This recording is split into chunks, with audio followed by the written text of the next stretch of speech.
अस्सलाम वालेकुम। कैसे हैं आप सब? मैं यहाँ ठीक हूँ और उम्मीद करती हूँ आप भी ठीक होंगे। और ये देखिए जेंगो को यहाँ पे बैठा हुआ है। मैंने कपड़े धोए थे तो सारे कपड़ों के ऊपर ये खेल बना के उसके साथ खेल रहे थे।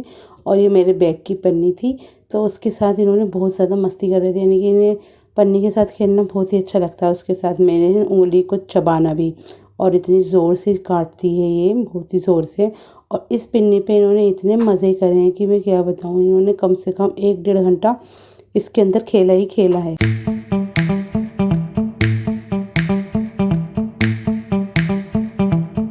और आज मैंने बनाया है ये चिकन सूप, क्योंकि ये बहुत दिन से मेरे हस्बैंड कह रहे थे कि मुझे चिकन सूप पीना है, तो मैंने इस वजह से इनके लिए आज चिकन सूप बनाया है। और साथ में ही बन रही है हमारी मसूर की दाल की खिचड़ी। और इसके अंदर मैंने वेजीज भी डाली हैं, टमाटर, शिमला मिर्च और हरी मिर्च, ये सब चीज़ें डाली हैं। और ये देखिए इनके भी खाने का टाइम हो चुका है, तो ये मुझसे बोल रही हैं कि खाना दो दो। म्याऊं म्याऊं करती मेरे पीछे पीछे आ रही थी, क्योंकि मैं किचन में इनका खाना प्रिपेयर करने के लिए जा रही थी ना, तो इन्हें पता चल जाता है कि वे इस टाइम पे खाना खाती हैं। तो म्याऊं म्याऊं कर रही थी, तो मैं कहने लगी कि चलो अभी बना रही हूँ। यानी कि मैंने चिकन इनका बॉईल होने के लिए रख दिया था, लेकिन जब इन्हें भूख लगती है फिर इन्हें समझ नहीं होता। और जेंगो तो पहले से ही अपने बाउल के पास बैठे हुए थे। और ये उबल रहा है इनका चिकन, और यहाँ पे रखा है पानी जिसकी मैं बनाने वाली चाय।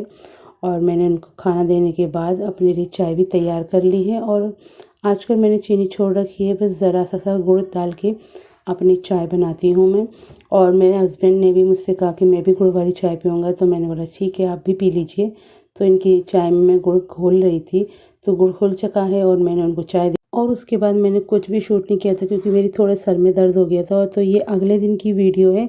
तो मैंने आज अपने लिए बनाए थे मिक्स वेजिटेबल वाले ओट्स, मसाला ओट्स यानी कि। और अपने हस्बैंड के लिए बनाई थी रोटी। और ये रहा घी का डब्बा। इनकी रोटी पे मुझे घी लगाना था, क्योंकि इनके लिए मैंने बना रखी थी आलू कतली। तो ये इनको मैंने बोला कि चलो आपके लिए रोटी बना देती हूँ, और अपने लिए तो मैंने ओट्स बनाए था। तो इस पर रोटियों पे हल्का सा घी लगा दो तो थोड़ा सा स्वाद आता है खाने का, और मज़ा आ जाता है, और रोटियां भी नरम रहती हैं।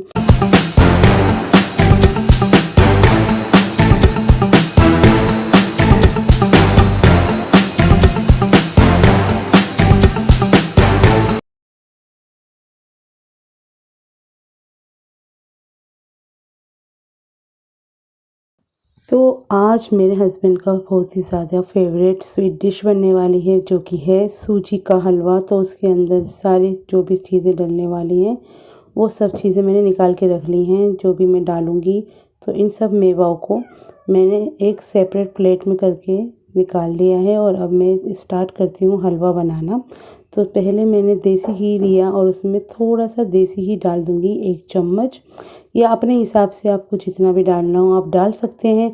और उसके अंदर डाल के सारे ड्राई फ्रूट रोस्ट कर लूँगी अच्छी तरह से, उन्हें फ्राई करके, और उन्हें क्रिस्पी होने तक इन्हें करूँगी, जिससे कि थोड़ा सा मज़ा आ जाए। जिनकी मखाने जो है फ्राई हो जाए अच्छी तरह से, करारे करारे।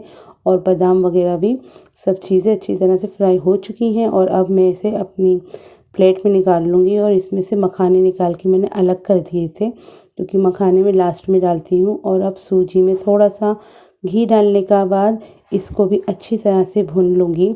और मैं बनाने वाली हूँ वाइट कलर का हलवा, यानी कि सूजी भूनूँगी, लेकिन इतनी नहीं कि उसका कलर चेंज हो जाए, क्योंकि इन्होंने मुझसे कहा था कि वाइट वाला ही हलवा बनाना, क्योंकि इन्हें थोड़ा सा अब वो ही पसंद आ रहा है। जब इन्हें सूजी भुनी हुई यानी कि खाना होता है तो मुझे बता देते हैं, मैं इनसे पूछ कर ही बनाती हूँ। जो खाएगा उसकी पसंद का ही बनना चाहिए ना, क्योंकि मैंने तो मीठी चीज़ें छोड़ रखी। सूजी अच्छी तरह से भून गई थी, अच्छी सी खुशबू आने लगी थी, पर कलर चेंज नहीं किया मैंने, क्योंकि मुझे वाइट ही हलवा बनाना है। तो अब मैं थोड़ा सा घी और ऐड करूँगी, क्योंकि मुझे अब इसकी चाशनी बनानी है। तो चाशनी के अंदर मैं लगाने वाली हूँ इलायची का भगार। तो ये मैंने घी में, गरम घी में, और इलायची डाल दी है, 3 इलायची डाली थी, और फिर उसके अंदर चीनी डाल दी थी। और फिर इसके अंदर मैंने पानी भी ऐड कर दिया था, जिससे कि चीनी घुल जाए। और फिर मैंने 2 कटोरी पानी डाला था, 1 कटोरी सूजी में डबल पानी डाला था, क्योंकि मुझे ज़्यादा पतला हलवा नहीं बनाना था, थोड़ा सा। तो मैंने 2 कटोरी पानी डाला था, और उसके बाद उस पानी को उबाल आने दिया। तो उबाल आने के बाद फिर मैं इसमें सूजी ऐड कर दूंगी। तो अब देखिए हल्का हल्का सा उबाल आने लगा है। तो मैंने थोड़े से इसके अंदर बीच में भी ड्राई फ्रूट्स डाल दिए थे और थोड़े से गार्निशिंग के लिए रख दिए थे। बीच में मैंने ज़्यादा नहीं डाले थे, यानी कि आधे ही डाले थे और आधे बचा लिए थे ऊपर से गार्निश करने के लिए। और मखाने मैंने अब इसमें से निकाल लिए थे, अभी नहीं डालूंगी, लास्ट में डालूंगी, क्योंकि मखाने उबलने के बाद सॉफ्ट हो जाते हैं, पर हमें तो थोड़े से क्रिस्पी खाने हैं, तो ऊपर से डालो तो वो बहुत मज़े के लगते हैं। तो इसलिए मैंने उसमें वो नहीं डाले थे मखाने, वो बाद में डालूंगी। अब इसे अच्छी तरह से हिलाते रहना है जब तक कि ये पक नहीं जाता, यानी कि गाढ़ा नहीं हो जाता और घी रिलीज़ नहीं करने लग जाता जब तक हलवा, जब तक हमें डालना है। और उसके बाद मुझे थोड़ा सा इसमें घी कम लग रहा था, तो फिर मैंने इसके अंदर थोड़ा सा घी ऐड करने के बाद मैंने इसके अंदर इसे अच्छी तरह से फिर से खूब चलाया, जिससे कि पूरी अच्छी तरह से घी पूरे हलवे में अच्छे से मिक्स हो जाए।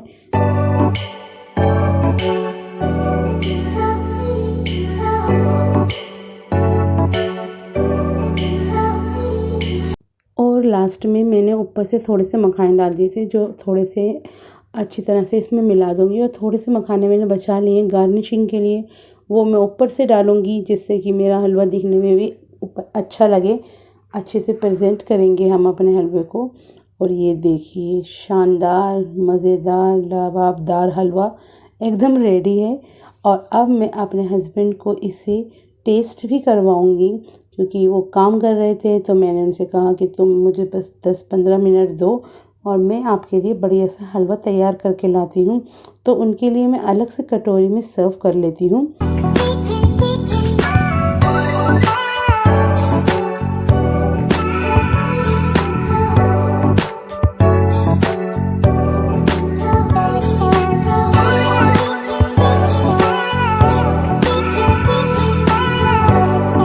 तो फाइनली अब मेरे मियाँ जी बताएंगे कि कैसा बना है हलवा। वैसे इनको बहुत पसंद आया, लेकिन ये चुप रहते हैं, कुछ कहते नहीं हैं, क्योंकि इन्हें शर्म आती है कैमरे पे बोलने के लिए। और इनकी ज़रा नीचे आई तो इनकी मस्तियाँ देखिए। प्याज की टोकरी में से एक प्याज उठा के लिया है दोनों, और फिर उस प्याज से खूब खेल रहे थे। मैं बोल रही, मैंने ये किस चीज़ से खेल रहे, क्योंकि बॉल तो बेड पे पड़ी हुई थी, तो देखा तो प्याज से खेल रहे थे। और ये हो गया नेक्स्ट डे और रात वाला हलवा। और रात को मैंने बनाया था स्टू और मेरा ब्रेड ऑमलेट और चाय मेरी गुड़ की। और ये भी आ गई थी, इन्हें भी नाश्ता करना है, जबकि अपना नाश्ता कर चुकी थी, लेकिन इन्हें भी क्यूरियोसिटी रहती है कि हम क्या खा पी रहे हैं। और उसके बाद जेंगो ने इतना हाहाकार मचाया घर में, बहुत ज़्यादा, और फिर इन्हें मुझे नहलाना पड़ा बहुत ज़्यादा, अपने आप को गंदा। और जेंगो जानू को मैं घर पे छोड़ के, क्योंकि घर पे मेरे हस्बैंड थे, उसके बाद मुझे कुछ शॉपिंग करनी थी, तो मैं अपनी सिस्टर के यहाँ चली गई थी। और एक दिन में फिर मैं आ भी गई थी, और इनकी लीटर वगैरह भी ख़त्म हो रहा था, तो वो भी लेकर आई थी मैं। और इनके बिस्किट भी ख़त्म हो गए थे जेंगो जानू के, तो इनका सामान भी लेकर आना था मुझे। पेट शॉप पे भी जाना था मुझे, तो मैं वहाँ से इनका सब सामान लेकर आई थी। और इनके लिए लेकर आई थी ये वाला टॉय। तो इसके साथ भी मैं सोच रही थी पता नहीं खेलेंगे या नहीं खेलेंगे, पर जेंगो ने खूब खेला उसके साथ, और ये अब इसके साथ बहुत ज़्यादा खेला है, इसके पसंदीदा टॉय बन चुका है ये। और ये दोनों खूब खेलते हैं, पर जेंगो जो है थोड़ा सा ज़्यादा खेलता है, उसे बहुत ही पसंद आया है अपना, इसको खूब अपना एंजॉय करते हैं। तो मैं इनके लिए ही लेकर आई थी, चलो कोई टॉय भी हो जाएगा, क्योंकि मैं अभी इनके लिए कुछ मंगा नहीं पा रही थी। तो इसके लिए इनका कॉम भी आ गया है अब, और इनका लीटर एंड बिस्किट्स ये सब ख़त्म हो रहे थे, तो वो भी लेकर आई थी मैं। चलो आखिरकार फाइनली जेंगो को अपना टॉय तो पसंद आ गया, और जानू भी खूब खेल रही थी, जेंगो भी खूब खेल रहे थे, तो थोड़ी सी खुशी भी हो रही थी, चलो इसमें पैसे ज़ाया नहीं हुए और इन्हें खूब अच्छा लग रहा है। मेरे हस्बैंड ने बोला था इनके लिए कोई ना कोई टॉय लेकर आना, मार्केट जा रही हो तो मैं फ़िश ढूंढ रही थी, जैसे फ़िश में सॉफ्ट वाली फ़िश टॉय मिल जाए मुझको, तो वो मुझे मिला नहीं, तो मुझे यही मिला था, तो मैं यही ले आई थी। और ये सब सामान मैं अपने भाई की बेटी के लिए लेकर आई थी, तो ये सब सामान उस बच्ची के लिए लेकर आई हूँ, सिद्रा बेबी के लिए। तो उसके लिए ये एक छोटा सा गिफ्ट है। तो अब मुझे घर पे भी जाना था, बहुत दिन हो गए थे, मैंने अभी तक कुछ भी नहीं करा था, तो मैंने फाइनली वहाँ की भी शॉपिंग कर ली, क्योंकि फिर रमज़ानों में कहीं पे नहीं जाया जाएगा, मार्केट भी नहीं, क्योंकि रोज़ा रख के बाहर नहीं करना बेकार का ही है। तो इस वजह से आज हम निकल गए हैं। फिर मैंने सब पैकिंग करी और फिर उसके बाद मेरे हस्बैंड आ गए थे, तो फिर आज हम निकल गए हैं। और हमें ऑटो मिलने में इतनी परेशानी होती है, एक तो ऑटो नहीं मिलता, और जब ऑटो मिलता है तो वो इतने पैसे बताते हैं, यानी कि जितने पैसे नहीं लगते ना उतने मांगते हैं, उससे ज़्यादा मांगते हैं, और ज़्यादा क्या डबल से तिबल मांगते हैं। तो क्या कर सकते हैं, जाना होता है और देर हो रही होती है, जाना पड़ता है। लेकिन ये ऑटो वाले भैयाओं की बहुत गलत बात है, वो बहुत पैसे मांगते हैं, उन्हें हिसाब से मांगना चाहिए, यानी कि उनका भी नुकसान नहीं हो, सामने वाली पार्टी का भी नुकसान नहीं हो। लेकिन इतना कोई नहीं सोचता। आजकल तो ज़माना ये है, सब अपने ही अपने में लगे हुए हैं, चाहे वो कोई भी हो। और घर पे जाके फिर हमने नाश्ता किया, फिर मेरे भाई ने हमें खाना भी खिलाया, बहुत ही बढ़िया खाना बना रखा था भाभी ने। मैं थकी हुई थी इसलिए मैंने कुछ शूट नहीं किया, तो मेरी पेस्ट्रीज़ बची हुई थी, तो फिर वो हमने एंजॉय करी, बहुत ही ज़्यादा टेस्टी थी। और ये हो गई नेक्स्ट मॉर्निंग, क्योंकि रात को तो हम लेट ही सोए थे, तो फिर सुबह उठने में भी लेट हो गए थे। तो नाश्ता तो बेहतरीन था और सब चीज़ें थी माशाअल्लाह से, माशाअल्लाह माशाअल्लाह, बहुत ही अच्छा नाश्ता कराया और बहुत ही अच्छा खाना बना के खिलाया मेरी भाभी ने। अल्लाह उन्हें सब खुशियों से नवाजे और उन्हें खूब दे और खूब दे अल्लाह पाक उन्हें। बहुत ही अच्छे हैं मेरे भाई और मेरी भाभी और मेरे सारे रिश्तेदार बहुत अच्छे हैं। और फिर उसके बाद ये देखिए जेंगो और जानू यहाँ पर भी खूब इंजॉय कर रहे थे, इनसे भी सबने बहुत ज़्यादा प्यार किया। और ये देखिए यहाँ पे इनका खाने का टाइम हो गया, तो मैंने इन्हें थोड़ा सा मिल्क दे दिया था कि जिसे पी लेंगे, उससे इनका अंडे उबल रहे थे। और ये है मेरी प्यारी बेरी सिद्रा बेबी, बहुत ही ज़्यादा खूबसूरत लग रही थी। और मेरी बड़ी वाली भाभी ने बनाया था यखनी पुलाव। तो दस्तरखान पे जाके तो मैं वीडियो बनाने, और लास्ट में ये कहना चाहती हूँ, जियो और जीने दो। इस व्लॉग को मैं करती हूँ एंड अल्लाह हाफिज़।